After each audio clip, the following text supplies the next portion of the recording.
Bom dia, Deus. Senhor, hoje me ajoelho diante de Ti com o coração cheio de gratidão. Obrigado por mais um dia de vida, por cada batida do meu coração e por cada fôlego que me dá. Obrigado pelos livramentos, até aqueles que nem percebo, e pela força que me sustenta nas batalhas que enfrento.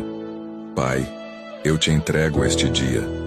Fortalece-me para vencer a inveja, os ataques e as palavras mal intencionadas que possam surgir no caminho. Ensina-me a não retribuir o mal com o mal, mas a confiar que o Senhor é o meu advogado fiel, que luta por mim em silêncio. Renova em mim a fé, a esperança e a coragem, que eu possa espalhar o Teu amor por onde eu passar, mostrando que minha confiança está em Ti. Obrigado por nunca me abandonar mesmo nos dias mais difíceis. Eu Te entrego tudo, Senhor, porque sei que nas Tuas mãos estou seguro. Amém.